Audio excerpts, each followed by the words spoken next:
കേരളത്തിലെ ആദ്യത്തെ മുഖ്യമന്ത്രി മഹാനായ EMS ഉൾപ്പെടെ നിരവധിയായ മഹാന്മാർ പ്രതിനിധീകരിച്ച മണ്ഡലമാണ് ആലത്തൂർ.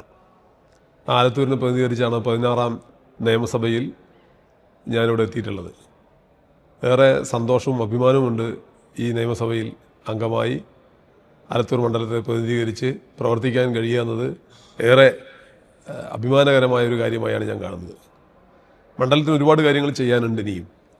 ആലത്തൂർ ഒരു താലൂക്ക് ഹെഡ്ക്വാർട്ടേഴ്സ് എന്ന നിലയിൽ അവിടെ അതിനനുസരിച്ചുള്ള ബസ് സ്റ്റാൻഡ് ഇല്ല.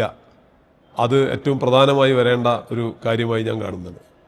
അതുപോലെ തന്നെ ദീർഘകാലമായി ഒരാവശ്യമാണ് ആലത്തൂർ ടൗണുമായി ബന്ധപ്പെട്ട് മുന്നോട്ട് പോകുമ്പോൾ നമുക്കറിയാം, ആലത്തൂർ നഗരത്തിലെ ഏറ്റവും പ്രധാന റോഡ് കോർട്ട് റോഡ് എന്ന് പറയുന്ന അത് പുതിയങ്കം വഴി പോകുന്ന 5 കിലോമീറ്റർ റോഡ് മീന സ്റ്റുഡിയോ മുതൽ സോദി ജംഗ്ഷൻ വഴി ഗാന്ധി ജംഗ്ഷൻ വഴി പുതിയങ്കം പോകുന്ന 5 കിലോമീറ്റർ വഴി ഇപ്പോഴും പഞ്ചായത്തിൻ്റെ ആസ്തി വികസനയിലാണ്.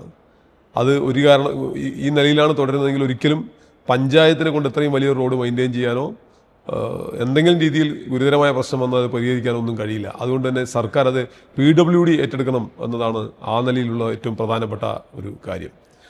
മറ്റൊന്ന് നമുക്കറിയാം, ഏറ്റവും പ്രധാനപ്പെട്ട ടൂറിസം സൗകര്യങ്ങൾ ഉപയോഗപ്പെടുത്താൻ പറ്റിയൊരു മണ്ഡലമാണ് ആലത്തൂർ മണ്ഡലം.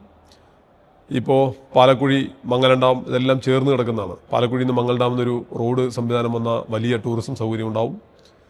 അതുപോലെ തന്നെ അവിടെ കുഞ്ചാർവതി മല, പുതിയ വെള്ളച്ചാട്ടം, ഇതിനെല്ലാം കോർത്തിണക്കിക്കൊണ്ട് ഒരു ടൂറിസം സർക്യൂട്ട് ഉണ്ടാക്കാൻ നമുക്ക് അവിടെ ഏറ്റവും നന്നായി പറ്റുന്ന ഒരു മേഖലയാണ് അവിടെ. നിരവധിയായ റോഡുകൾ ഇപ്പോഴും സഞ്ചാരയോഗ്യമല്ലാത്തത് ഇപ്പോഴുമുണ്ട്. അത് പലതും പരിഹരിക്കേണ്ടതുണ്ട്. അതുപോലെ തന്നെ ആ മണ്ഡലത്തിലെ 2 പ്രധാനപ്പെട്ട മറ്റ് ടൗണുകളാണ്, ഒന്ന് കുഴൽമന്നും മുടപ്പല്ലൂരും. കുഴൽമന്നം പുതിയ കാലത്തിനനുസരിച്ച് ആ ടൗൺ നവീകരിക്കേണ്ടതുണ്ട്, സൗന്ദര്യവൽക്കരിക്കേണ്ടതുണ്ട്. അതുപോലെ തന്നെ യാത്രക്കാർക്ക് മഴ പെയ്താൽ ഒരു നിലയിലും പോകാൻ പറ്റാത്ത ഒരു സ്ഥലമാണ് മുടപ്പല്ലൂർ ടൗണ്. ആ വെള്ളക്കെട്ട് പൂർണ്ണമായും പരിഹരിച്ച് ആ മുടപ്പല്ലൂർ ടൗണും നവീകരിക്കേണ്ടതുണ്ട്.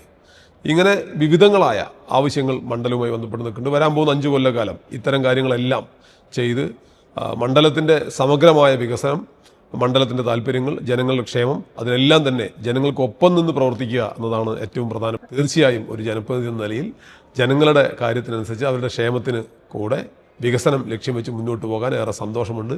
അതിനെല്ലാ കാലത്തും ജനങ്ങൾക്കൊപ്പം ഉണ്ടാവും എന്നതാണ് എനിക്ക് നിങ്ങളോട് വളരെ സന്തോഷത്തോടെ പറയാനുള്ളത്.